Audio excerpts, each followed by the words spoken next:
When you rejected yourself, right? And you go through a phase in life where you are rejected by others, the pain is even greater. But if you have gotten to a place where you understand how much you are loved by God and you have embraced who you are, you value yourself and you see yourself as somebody who is of value, life also works it in a different way, that even if you go through different phases of life, whether you're broken up with a girlfriend or boyfriend and you've gone through rejection in your workplace and different places, when you understand how much you are loved by God, there is a way that you are going to deal with those things. But when we fail to understand how much we are loved by God, even before we go through any form of rejection, even when even before we are rejected by anyone by anyone, we become the first individuals to reject ourselves. And I say that this lack of self-acceptance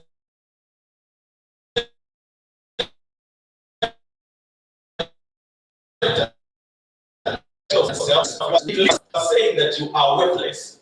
You are saying that you have no value. And what happens is that we lead ourselves in an environment that affirms that we have no value because we have rejected ourselves.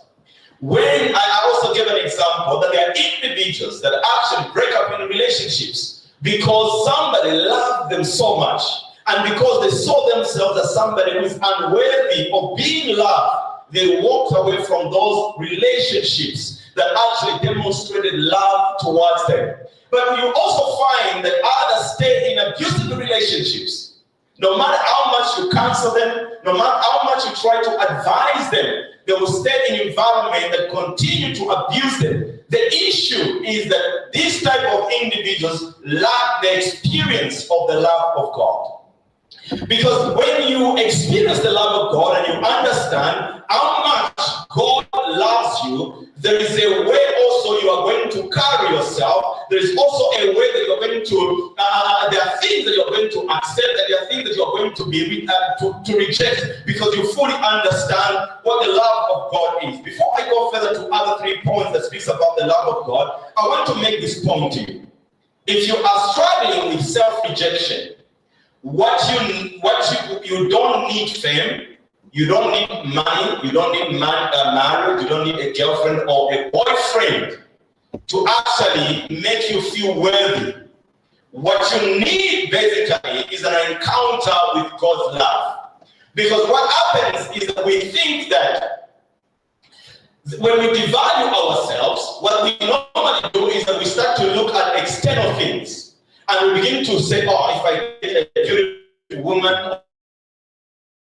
or a girl or rich and become famous, then I'm going to be this very important person. And I'm going to be this person who is full of value, and that these people can respect me and people can honor me. So we go into the world to seek things to validate our lack of experience and understanding the love of God. I'll give you actually a simple truth. Individuals that lack this aspect of them, where they have not actually experienced the love of God, you will see it in their arrogance. Have you met very rich people, famous people, and arrogant? Have you met people that they will show you and they will tell you how much what they are wearing costs, right? What they are trying to do is that they are trying to use external things to validate their emptiness. Here is the simple truth for each and every one of you, that there's nothing in the world that will make you if God hasn't made you. There's nothing that will show you love. If God hasn't shown you love, you haven't experienced love. There is no boyfriend, girlfriend, husband, wife that is going to accord you the love that equals the love that God has for you. There's nothing that you're going to become in this world that will take the place that you are supposed to be experiencing God's love. So what we do is that because we lack this understanding and this encounter, with the love of God, we think that things that are outward are able to fix us. And they are able to actually give us the love that we lack. So in life, what you need to be actually doing as a person who wants to grow and understand God is that you have to be a student that seeks to understand how much you are loved by God. It will save you a lot of things. In fact, it will save you money. Have you realized that at times we spend money because we want to prove a point? And the desire to prove a point is coming from a deep issue that lacks the understanding and the experience of God's love. Have you realized that actually, put it differently, have you realized that in life, the very, very rich people, you wouldn't know that they are rich. You wouldn't know, right? Then the one who are trying to be rich, and the one who are actually, they haven't even broken forth from poverty. When a saint reaches their account, you won't know. Do you know what the issue? They are trying to look rich, but they are not. The ones who are rich are not trying to be rich, and they're not trying to show anyone that they are rich because they are rich. Here is, let me put it different. Because I want to drive some points to you, so I'm going to give different examples. So if you meet a rich person and you insult him and you look at him and the way he's dressed, and you because you feel like you are richer than him, and you tell him that you poor people go and dress up, he's not going to be offended. But if you meet a person who's trying to break out of poverty, right, and each it's in their heart, and you say, "You poor person," you will see, right, how they are going to fight. So what I'm trying to say that sometimes even the offenses that we take and we receive and we get affected by actually point to one underlying issue inside us, that we are not assured of the love of God. So anything that somebody says negative about us actually cuts us deep. Because we think that if somebody does not affirm us, we are done, we are finished. So this is why we go in relationship, we go in different things because we are looking for validation. I want to make it very simple to you. If you are going to walk in the fullness of what God has for you, you have to know that you are only one person whose love matters to you, and it's God. Because you know every idea that you love that match by a great one, by the Almighty God, you will find yourself that you are going to be in different places looking for affirmation, looking for love. And this is why we actually don't end up fulfilling God's purpose and God's plans in our lives, because we are in the world, and whatever that we are doing, we are looking for affirmation. Can I give you a simple example? As a pastor, there is a lot that goes on in the background of trying to plant a church, right? And also there is a lot that will happen when this church is no longer what you are looking at. It is making a great impact, and we are making waves and stuff like that. If my validation comes from the positive things that you would say about me, or the positive things that people say about me, what will happen is that in my pastoral work, I'll be seeking validation, right? And if people are not saying that you are doing good, what will happen is I will equate that to the idea that maybe I'm failing, right? Put it differently, when I face criticism, if I seek validation from people, I'm not going to receive criticism well. It's feels that criticism comes to take away my value. And this is why, from a point of leadership, you find that sometimes leaders find it very hard to listen. because they feel that what they do makes them important. And what they do has become the source of their value. And in life, actually, when God is trying to help you recognize that your value is not in external things, you will find that some seasons in your life you're going to be forgotten. Right? Because God is trying to teach you a lesson. Is that the fact that somebody has forgotten you doesn't mean that I've forgotten you. But if you seek to be remembered by God, chances are that you can trade being remembered by people and trade it after being remembered by God. So you begin to value the remembrance of God more than actually God's remembrance of who you are as a person. So the most important thing in our lives as people is to understand how deeply we are loved. Have you realized that if you have been brought up in a broken family, right? Maybe parents were fighting a lot, or maybe you have gone through abuse, or maybe you've been neglected and you never had maybe the presence of your father or the presence of your mother. Have you realized that things like that do affect our self-esteem, right? Have you realized that? That the absence of the love of a natural parent has long-term effect on our esteem. This is a natural parent. But now think about the impact of you not understanding how much you are loved by God. If the impact of a natural parent, you're not experiencing the love of a natural parent, affects you to that degree. Think about the absence of you experiencing the Father's love. It's that serious. So let me go very quickly and speak about three things, the effects of not understanding God's love. Number one, when we fail, and I want to just speak very slowly because I want you to get this.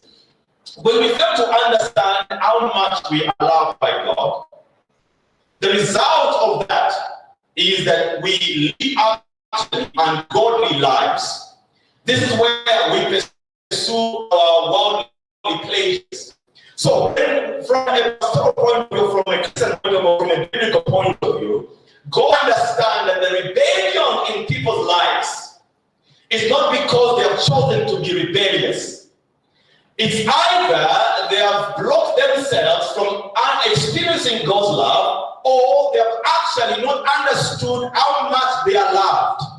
So, in other words, if you want to live upright and you want to walk upright, think about yourself. In moments where you felt that you were rebellious, to those of us who have been rebellious, maybe I'm the only one.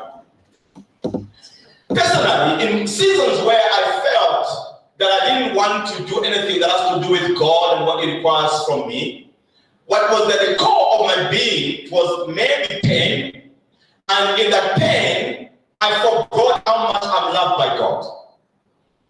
Right? And in the moment of forgetting how much I'm loved by God, I made decisions that served my own interest, even if I knew that they were against God's will. So any moment you are feeling rebellious, any moment you are feeling like you are distancing yourself from anything that has to do with God, what you must interrogate and what is going on in your life is that you have perhaps forgotten, or there's something that you are entertaining in form of pain that has buried or blinded you from seeing how much you are loved by God. Here is a book, a scripture for you. I'll read for you. 1 Corinthians chapter 3, verse 9. For we are God's fellow workers. You are God's field. You are God's building. I want to repeat that so that you can hear it. For we are God's fellow workers. You are God's field.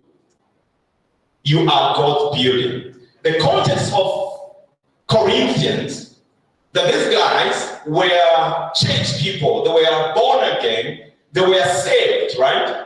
But when you study the history of the church of Corinthians, that these guys, if you have found something, if you have heard about people who claim to be God, to be God's people, but their lifestyle shows different, they are the guys. And there was even somebody who was sleeping with his stepfather's wife. But this person, these guys were speaking in tongues, they were in church, they were prophesying, they were claiming everything that we can even claim today. So if you are talking about fornication or people that were fornicating in the context of the Bible, as we studied, the Corinthian church were the guys. They didn't care about because they didn't care about that. They were living, they were fulfilling their pleasures, they were enjoying life. They were doing anything and everything that was against their identity. Because what happens is that if you are saying you are born again and you have been regenerated, what means is that you are first of all the righteousness of our Lord Jesus Christ, but that righteousness must also begin to reflect in your life. Right? So the Corinthian church were totally different. Inwardly and according to God, they were the righteousness of Christ.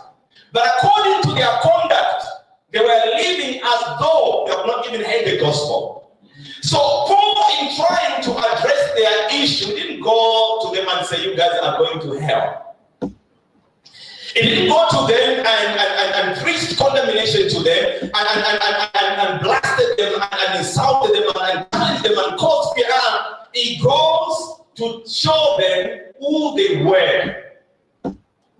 He goes to tell them that as you are looking at us as pastors and apostles, we are God's workers. We are being employed, right? And then he says to them that when you look at yourself, you are God's field. When you think deeply, and he says you are God's building, you think about it differently. In the mind of Paul, he was trying to tell them that you think about God. God doesn't lack anything, right? He has everything he has everything under control. He owns the world, he owns everything. But he says, but you as a human being, you are God's field, meaning you are God's treasure. You are also God's building. He's telling them that God has decided to live in the inside of you. What he was trying to draw their attention to is to their value and to how much they are loved by God. Because once they understand how much they are loved by God, they will stop whatever they are doing. Because there is a sense of dignity, there's a sense of value, there's a sense of importance that the love of God brings to our hearts. Because when we understand that we are loved by Him, there is a way we live life. There is a way we walk in life. There is a way we conduct ourselves, not because we can't do what other people are doing, but we see ourselves as individuals that are valued, that are important, that are loved by God. So anytime you find yourself that you are lacking the experience of God, God's love, what follows is ungodly life. Ungodly life. Right? Point number 2 here. Let me skip a few things here. When we fail to understand the love of God, we also lack restraint. It says here, quick one. It says here, in just to compress for us, the lack of restraint points to the idea that you become a person that lacks boundary. Have you realized that South Africa is fighting, they are making sure that they secure their borders, right? What they are trying to establish is to make sure that the government and the country is aware of what is coming in the country and what is going out of the country, right? And who is coming in the country and who is going out of the country. Because they understand that when you are not in control of that, you are not going to be in control of what happens within the country. Because your borders are porous. They are open, right? So when you are talking about your personal life has boundaries. Your personal life has limitation. Your personal life has things that you are not allowed, that they are not allowed to come in and out of your life. So when we lack the love of God, what happens in our life is that we become individuals that have no boundaries, have no limitations. So whatever happens to our lives happens. Whatever we want to do, we do them. We have no self-control, right? Because what we are lacking actually is the experience of and the understanding of God's love for us. This is the reason why we find ourselves in different forms of habits. If you trace somebody who is addicted to, for instance, to drugs, you will find that at the core of their addiction, it came as a result of lack of self-control. But when you dig deep, there's something within them that they're missing. They can blame it on the parents, they can blame it on society, but deep down, what they are missing is this true experience of the Father's love. So when you are lacking the experience, the understanding of how much you are loved by God, what follows is that you are going to find yourself and have a life that has no boundaries. We get addicted to pornography, we get addicted to sex, we get addicted to alcohol, we get addicted to different things. Because what you are trying to look for in those things is an experience that makes you feel in a certain way. But deep down, actually, what you are looking for is the experience of the Father's love. So when you lack the Father's love, or you fail to understand how much you are loved, your life is going to be a life that has no self-control. This is why people live reckless lives. Like they have no care in the world because they are lacking the Father's love. So God knows us very well, ladies and gentlemen, that the things that we struggle with, we are going to overcome them very quickly when we understand how much we are loved. When that revelation, in fact, even the thing that you may be struggling to stop today, if there's something that you found yourself doing, even now, right now, you know in your heart that every time you do it, you enjoy it, but afterwards you feel bad about yourself. But you can't help it and you continue to do that. What you need actually is for you to understand how deeply you are loved. Because when that experience hits your life, you don't need discipline. It's beyond being disciplined. It's beyond being accountable. It's an experience that comes to you and it begins to form boundaries for you because you are loved.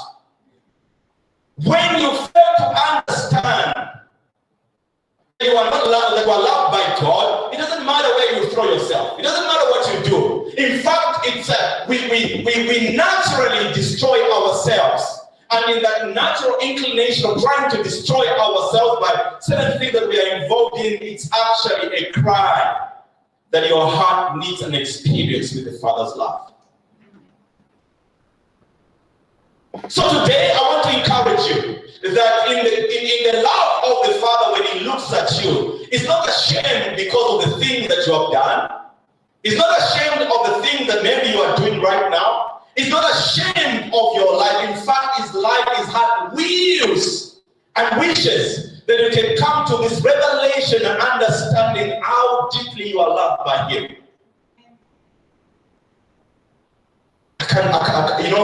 The experience of the Father's love brings so much rest to our lives. Like you rest, you chill, you are at peace. The things you write. You are at peace. To some of you who are single, this is for free, right? So I'll tell you this. If you want to choose right,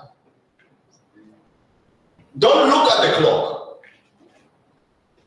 Don't look at the age. Your part is to continue to experience how dearly you are loved by God. Because that experience will deliver you and will shield you and protect you from being abused and being used. It will also deliver you from a sense that if you do not have a husband or if you do not have a wife, there's something missing about your life. Can I tell you the truth? Our sexuality is just one aspect of our life. It's not everything about us. But what the lack of the Father's love does, it makes us major on those things, thinking that if we do not have companionship, we are nothing and we are not going to amount to anything. Can I tell you the truth for somebody? There are people actually that their lives are much worse because they're in a relationship. And there are people, their lives are much better because they are single and they're progressing well.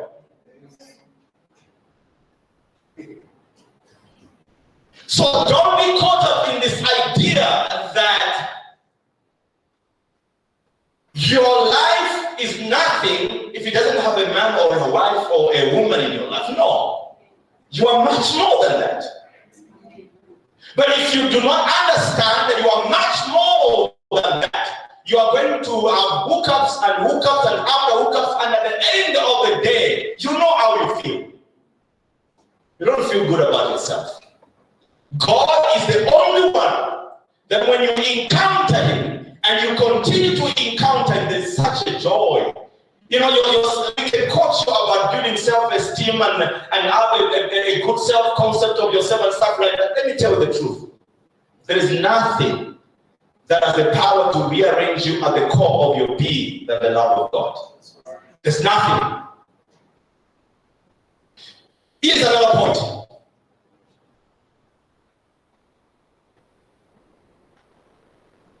A scripture quickly here. It says, 2 Corinthians chapter 5, verse 14 to 15. I'm really taking time because I want to get this. I want you to get this. It says, for the love of Christ, you hear that? Compels us, other version, constrains us. Because we judge thus that if one died for all, then all died. But here's what it says. And he died for all, that those who live should live no longer for themselves meaning fulfilling their own selfish pleasures, right? But it says, but for him who died for them and rose again. What the Bible is saying here is that how we understand the love of God, we look at the price that Jesus has paid. We look at his death, we look at his suffering, we look at all that he went through to secure our salvation. So the writer of Corinthians is saying that when you see how he died and how the price that he paid for you, your response to that act, first of all, should be that you should not live your life to yourselves, but to the one that died and rose again for you. So when we are not living our lives according to the one that died and rose for us, what we are lacking, therefore, is not really that we are rebellious at the core of our being. What we are lacking is that we are lacking the understanding of how much we are loved. Because this love compels, other version says like this one, this love restrains us. So the motivation of all the things that we do becomes the love of God. The motivation of the things that we have refused to indulge ourselves in becomes the love that has been demonstrated to us, and we understand that they're just things that can be a part of. Why? Because I'm loved. And I'm this loved, and if I'm this loved, I can't live to please my own pleasures and the thing that I desire for myself. As long as those things are not in alignment with the desire of the one that loves me, I'm not a part of it. Why? Because I'm loved by him. Here is another point. You know that we are living in a generation that worship emotions. We worship our desires. We worship our will. And we elevate them above the mind of God. You know why we do that? Our understanding of how much we are loved is so shallow. I'll tell you this. One of these days, as we continue to teach, I believe that something is still happening. But when something happens to your heart and you grasp how much you are loved by God, I can tell you, you will look in your heart, you will look in your house to find what you can give to God. Because you will find that there's nothing more important than the love that God has for you. So we resist to surrender. We resist to give up certain things. We resist to offer ourselves willingly to him because our hearts haven't experienced his love. when the love of the Father settles in our hearts, I can tell you, it changes everything. Another point that we are going to pray very quickly. When we fail to understand how much we are loved by God, we also fail we struggle to love others. And this is the point I want to conclude with. Remember what I said last week? The goal is not to force yourself to love God. The goal is to actually understand how much you are loved. Loving God is a natural response to the love that you have received. Here is another point. The goal is not to try and love people when you know you're struggling in your heart. But you are doing it for God to prove a point that at least I'm trying to love. Right? The goal is not that. It's not to try and love people. The goal is for you to understand how much you are loved. When you understand how much you are loved, loving others is going to be a natural response. So when you are hating individuals, when you do not love and you are struggling to love others, what you are struggling with is not loving others. It's the understanding of how much you are loved by God. So everything, here's the concept I'm giving to you. Everything in life that God asks you to do is actually centered around you. Receive it first from Him. Yeah. You get the picture? So God is not trying to command you go and love others. It's actually, when we are going to read the scripture, it's trying to ask us to meditate and to think about how much we are loved by Him. When we understand that, we are going to love one another. So when you are struggling to love someone, you are not struggling, you need a revelation of how much you are loved by God to love that person. So if you meet somebody that because it's just difficult for you to love them at that moment, you know what you need? You have an opportunity to have another revelation of how much you are loved. That's right. Because once you get it and you see how much you are loved, you are going to willingly embrace the other person. So every person that you are struggling to love, even now, it's not because that person is unlovable. It's that you have depleted your revelation of how much you are loved. You have nothing left within you, but that person basically is a challenge to you. That your degree of the understanding of how much God loves you is limited to that person. So once you have someone that you are struggling to love, you know what you need to do? Go to God. Show me your love. Show me how much you love me. Show me how much you value me. Show me how much you are kind and patient to me. Show me how much you honor me, how much you appreciate me. Show me, reveal to me, because you have faced a person that you are struggling to love. There's no one in the world that can be loved. We are limited to love them because there is a limitation of our revelation and understanding of God's love.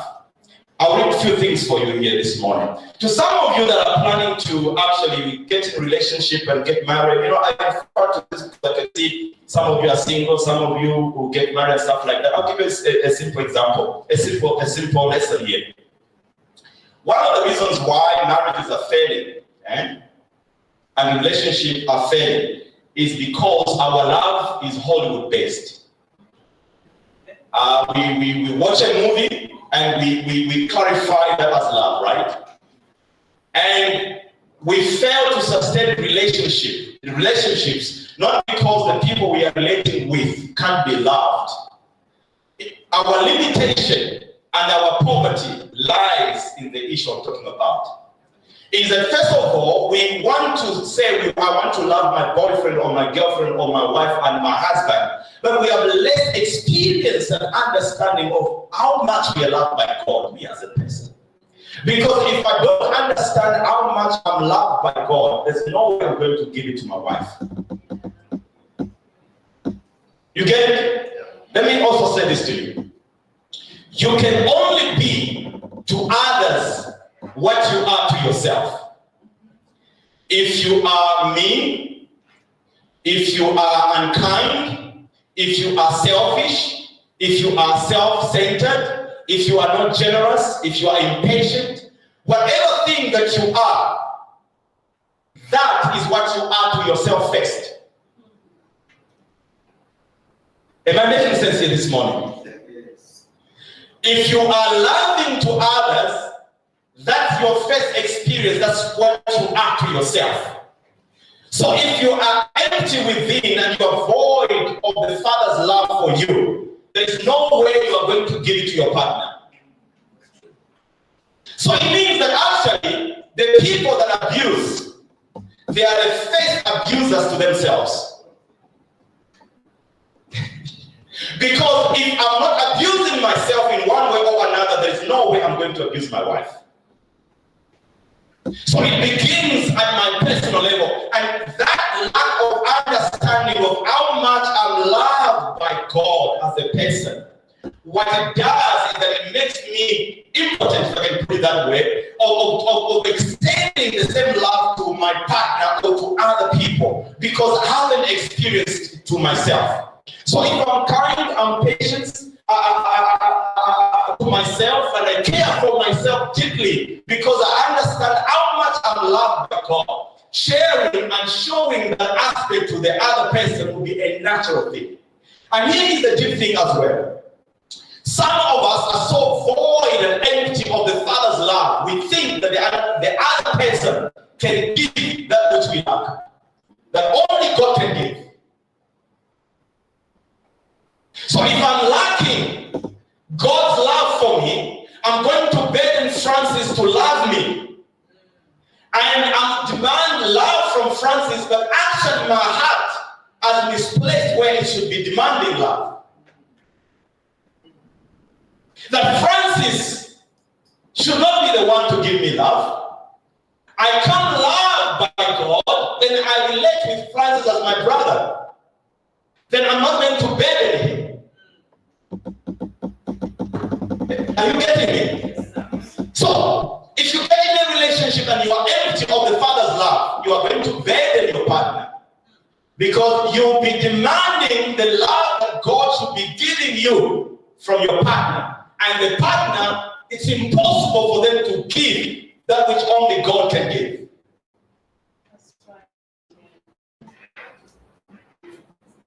Are you getting this? So I want you to begin to look upward and set somebody's daughter free, please, and somebody's son, please. That they come to build on that which you already have. That even when they fell short of actually adding to the love that God has already shown you, you're not going to kill them and be cold on them, because there is this satisfaction that you already have, that you are loved by God. Very quickly, our time is over, but I'll summarize these things for you. I think I must get back to writing. What do you think? Yes. Yeah, because I don't get to share a lot of things here. So here is the truth. So if you want to sincerely love others, focus on understanding God's love for yourself. God, and this is what it means. It's because some of us have this arrogance that we deserve to be loved by God. No, you don't.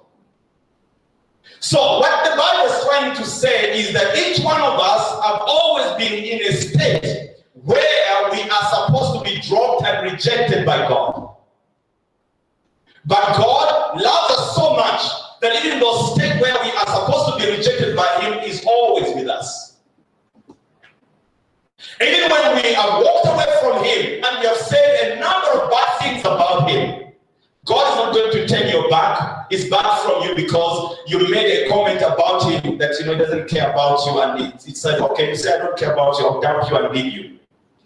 God is always with us, whether we are good, whether we are bad. So God is saying to each one of us that love that God has shown to us, that is a love that is unconditional, that has no strings attached. When we experience it, we are not going to demand love.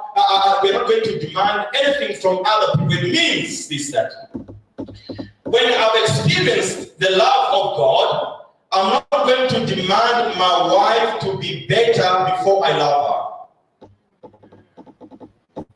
Because that's not how God loves me. God has accepted me before He demands that I change. But you know the love that we go around that He loves me, she loves me. It's behavior change. If I ask you why you love the person you say you love them, I can guarantee you tell me, you say, I love him or I love her because of how she makes me or he makes me feel. So does it mean that if you're not being made to feel that way, you will stop to love that person? Our love, that is human love, is anchored in what the good things that others do to us. So if somebody is not doing what we want them to do to us, we also withdraw our love for them. But the love of God is totally different. So God is saying that stop putting a demand on people, that you are only going to love them when their behavior suits what you want from them. Then your part is to love them as they are. But you cannot love a person as a person is if first of all you have not understood that you have been loved that way by God. This is the reason why we also struggle to forgive, because we don't understand the degree to which God has forgiven us.